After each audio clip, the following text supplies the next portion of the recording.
Hello and welcome to AdaPulse, the channel that brings you all the news and all the proposals that are in and around the Cardano ecosystem. Now today we're talking about meme coins and NFTs, hot garbage or good investment, the philosophy of memes. Are NFTs and meme coins an emerging new asset class worthy of investment consideration, or are they just vaporware? And you'll find the truth lies somewhere in the middle. So this is an article by FLANTOSHI, and you can find it online on the AdaPulse website. My name's Josh from ATM Stake Pool, and I'm going to dig straight into this. Let's go.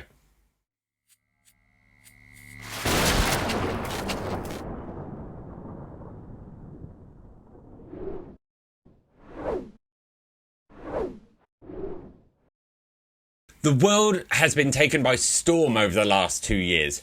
Now let's forget about the pandemic for a second. Let's just pretend COVID is a VHS manufacturer.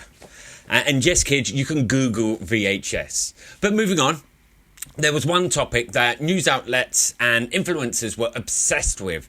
NFTs and meme coins, where entire fortunes have been made and lost in literally seconds. But what did it all mean? What, if any, is the value in this new field? By now, you've probably read dozens of stories of people who gambled on random speculatory assets over the past 2 years and made life-changing amounts of money. But just for thoroughness sake, let's look briefly at the life cycle of one of the more famous meme coins out there, Shiba Inu. Had you invested just a single dollar in August 2020 into the Shiba Inu altcoin, at the height of its investing madness, you would have had just over 6 billion Shibu tokens worth just under $500,000.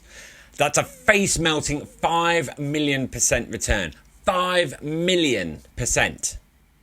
Put simply, it might well be one of the most extraordinary returns on invested capital in history, especially when in the longest recorded asset bull run ever, traditional financial firms struggled to net an 8% return a year.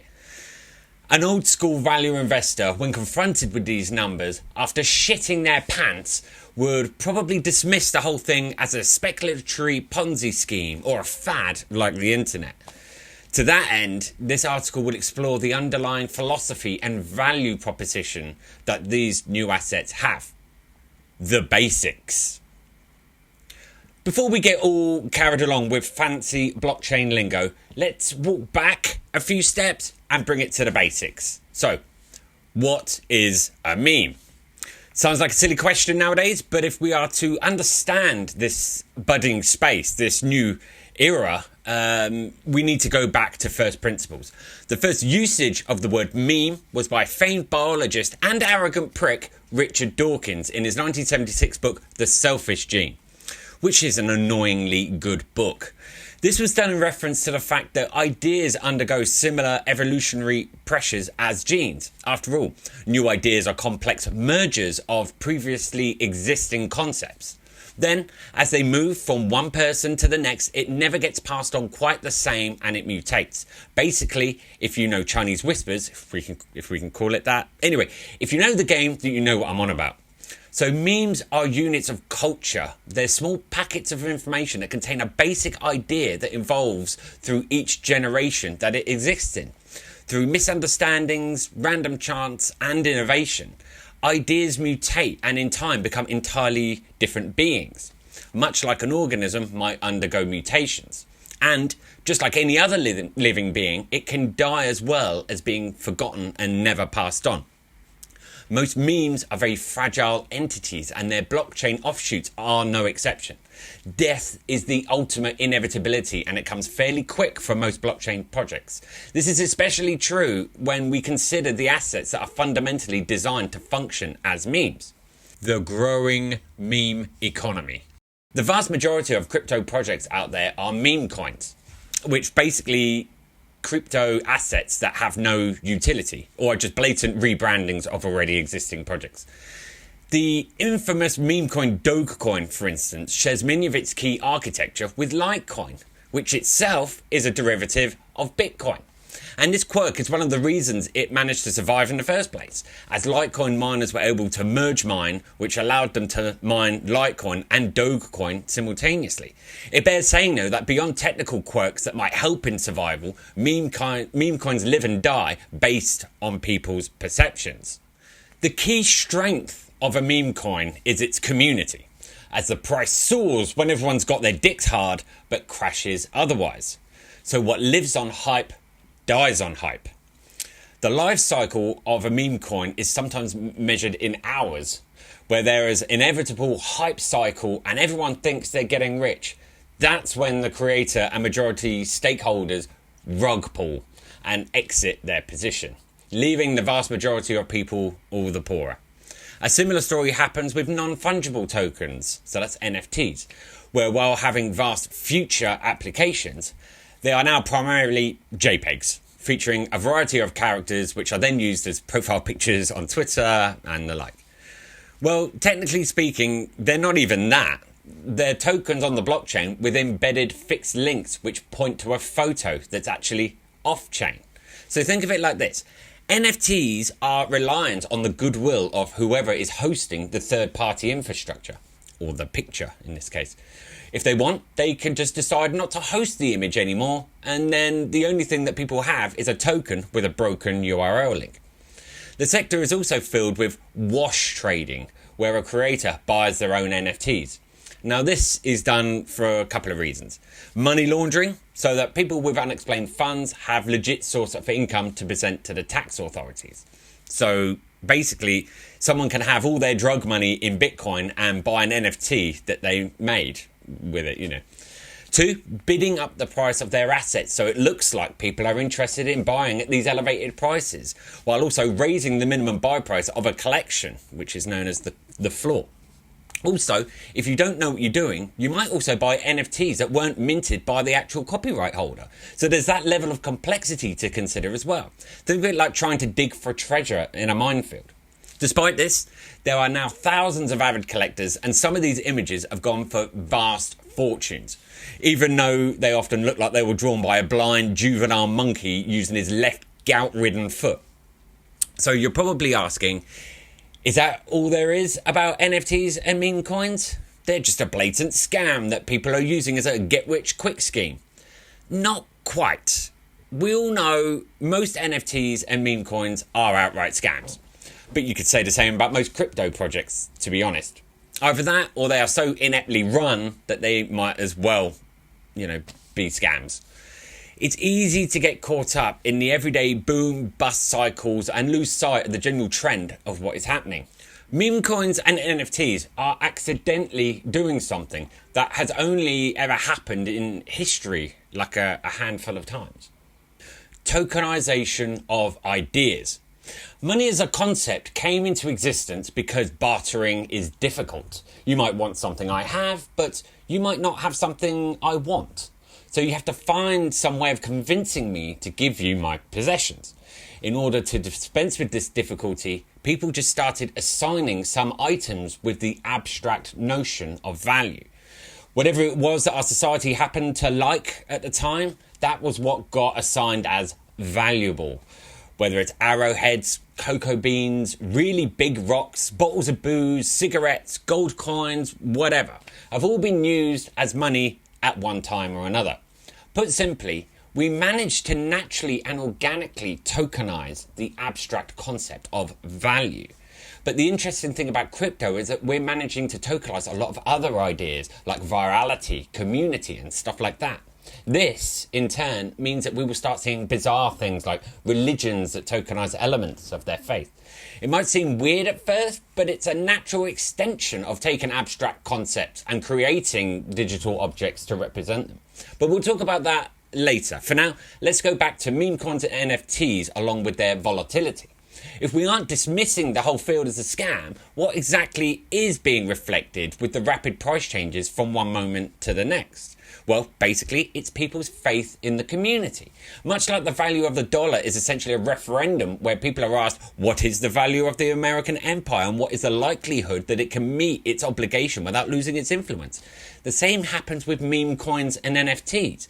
When a meme coin or NFT is sold, its sale price is really a referendum where people are asked, how much is the community behind the token worth, and is their influence rising or falling? If we look at it under that lens, of course, this is bound to be an insanely volatile asset class. Ideas are like gas. They're never in one fixed spot and they're always in flux. Even within a single person, an idea, a desire to do something can change from moment to moment. For instance, imagine there was some sort of equation that calculated how likely I am to order a cake. When it's out of sight and out of mind, my demand for it is fairly non-existent. I can resist that urge, but put it in front of me and my willpower all but disappears. My demand and willingness to pay for the chocolate cake fluctuates from moment to moment, based on considerations of proximity, availability, what I've had for lunch, my weight, whether other people around me are going to judge my eating habits, or whatever. My perception of my life circumstances and likely future is what determines my willingness to eat further cake. The price is of a secondary concern, only to be considered when I'm already primed to get some more cake. Now, take this exact same dynamic, but multiply this by all the community participants that indirectly affect the price of a meme asset. This is why the price graph for this asset class looks bipolar. It's a million people with radically different views on life trying to will their ever-changing perceptions into reality. Some believe that the community is worthless, while others believe that their random asset will become the world's reserve currency. The price graph is merely a discourse between them, and obviously there's bound to be disagreements too. Volatility is not a bug, it's a feature of meme assets. A sense of belonging. Value-driven investors often look at meme assets under the wrong lens. They look at them and ask, where is the revenue, the business model, that sort of thing. Those are usually fair questions, but not necessarily relevant for meme assets. Yes, there are often projects with a roadmap and some vague promises, whatever. We've seen everything promised from DEXs, movies, comic books, TV shows, opening casinos, party invitations, whatever. But by and large, those are usually incidental. In practice, when you look at how the people in this asset class behave, what you discover is fairly odd behaviour. You'll often see Twitter threads where people say they'll follow anyone that owns and displays a certain NFT, for instance. It kind of works as a football top, a digital item of clothing to signify that you're part of the group, which just so happens to appreciate in value if the community becomes more desirable. Thus, there's a built-in incentive to make your investment an intrinsic part of your identity and to dedicate a large portion of your time talking about and, convincing people. In fact, the dynamics of sports fandom are so similar that there are already fan tokens, which are Memecoin NFT hybrids that represent the sports team. Many of them started out as unofficial cash grabs. But as the official team started realising that this was a new means of monetising their brands, there started being official ones. These official tokens are typically done via a third-party provider which takes care of the complexity of the back end and provides a smooth experience for the fandoms. Ownership of these tokens might occasionally grant their owners fringe benefits like merchandise discounts or access to exclusive tickets. And sometimes even the ability to influence some of the team's decisions, like their uniform design, for example. But anyway, getting back to it, there comes a point where people tie so much of their soul into these assets that it becomes difficult to untangle themselves from them and sell them. This is where the term diamond hands comes in, and people refuse to sell no matter what the price. Paper hands being the opposite for those new to the phrase. But if we are to fully understand meme assets, perhaps we need to fight fire with fire and use memes to make sense of the situation. There was a shit post a while back. FLANTOSHI can't find it, but it went something like this. Take a look. Grown men are afraid of selling their $1 million monkey pics because they're afraid of losing the friendship of others like them. Now that sounds crazy, right? But if we change the asset class, what if instead of a meme profile picture of a monkey, it's an exclusive country club membership? That somehow makes sense, right? We might not be willing to spend hundreds of thousands of dollars on such a membership ourselves, but it does still sound like something sane people might actually do. After all, having a sense of community, of participating in something bigger than ourselves, is a basic human drive, which is lacking in our sort of atomized modern lives. Check out this tweet, pretty much sums it up, really. Communal culture. Back before lawyers had built toll booths around cultural artifacts of great significance, culture was communal. One night you might sit by a campfire and hear a fantastic story. Then the next week you would go to another group where you'd retell the same story, but you might omit or change some details. The story would morph with each retelling. Instead of having a single author, stories or any other such cultural touchstones ended up having thousands of different creators. The British Museum isn't far from here, and it's full of great things that we gallantly and bravely stole, that were donated. It was all donated. Anyway, they have there the Greek pantheon of Zeus, Hera, Athena, and the gang were originally all different cults. As in one era might have had one god, and then as the people in that territory interacted with other societies, they incorporated the other cultures' myths into their own. So the Greek pantheon ended up being something like the Avengers, where heroes and gods of completely separate traditions ended up sharing one common story. This wasn't the exception, it was the norm throughout most of history. Culture and tradition used to be the common heritage of humanity. It just so happens that as money entered into the picture of the production process, it started to become pertinent to ask who owned what cultural artifacts.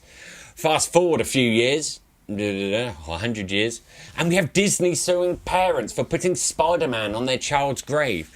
And this sort of thing is fairly normal, though it must be said that it also has to do with how copyright is set up.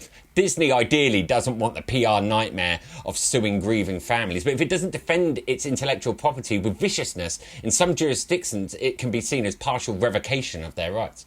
So they either make full use of their lawyers, or they could lose important assets for their balance sheet. Because of this, companies see the passion and creative output of their fandoms as liability, especially as some of the fan creations end up being superior to the official ones, like what happened with Star Trek Annexar, which was, or is, an unofficial fan film with more gripping story and execution than the official Star Trek holders have produced in decades. Naturally, obviously, it got sued to oblivion. NFTs and meme coins are the exact opposite. While the end copyright is often into question about who actually owns it, does owning a token give you IP rights? What isn't up for debate is that this asset class needs community involvement to thrive. So people create their own content revolving around the communities that they join.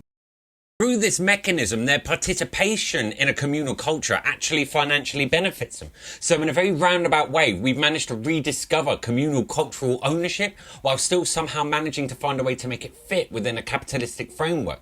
Admittedly, at the moment, the vast majority of this field is a get-rich-quick scheme garbage, and most likely none of it's going to retain any value. It's quite likely that any successful project will have a medium lifespan of however long an influencer's career typically lasts, as their struggles of building and maintaining a community are similar to those of meme assets. As such, we peg the median lifespan of a meme asset that does well to be somewhere between a few months to half a decade, by which point people grow bored and move on to something more exciting and new. You can argue that profile picture NFTs will always exist, but they'll lessen in importance and they won't nearly be as expensive as they are now. The market will fragment into millions of communities with different interests and thereby share the wealth more. Meme assets are tokenized units of culture, and so we'll see them bootstrapped to any cultural element that we can think of. People are already funding movies through them, which would have never been to be able to be conventionally funded, as their potential audiences are too niche. So overall, the culture is going in a communal direction, and indies will thrive over the coming decades. There won't be some monolithic project, but thousands of smaller ones, catering to little communities that they're passionate about. So, to round off, we've been looking at NFTs and meme coins wrong. They're not traditional assets which retain value because of their utility, revenue, and presumed profitability. Instead, meme coins and NFTs are tokenized units of culture, deriving value from people participating in their communities. Through them, owners feel like they belong to something grander than they have ever belonged to before. It bears saying, though, that this is not solely present in these assets. Basically, the whole crypto sector admittedly errs on the more cultish end of the spectrum, with weird rituals, beliefs and traditions to go along with them. However, meme assets are the purest distillation of this phenomenon. We hope that this new movement will give birth to a compelling and open source culture that is the common heritage of all mankind. But perhaps it's a far-fetched dream. But it's definitely possible now that culture is going decentralized. And that's it for today's episode. As usual, the full article can be found on the AdaPulse website, so do go there. I'll include a link to it below. Now, please do support us by sharing, hitting that subscribe button, and we want to hear your thoughts. So comment below. We want to know what you're thinking. We want to interact with you, and you can further support us by delegating your hard-earned ADA to Swag, Zod, or ATM. I'm Josh from ATM Stake Pool, and that's it for today. See you next time. Thank you.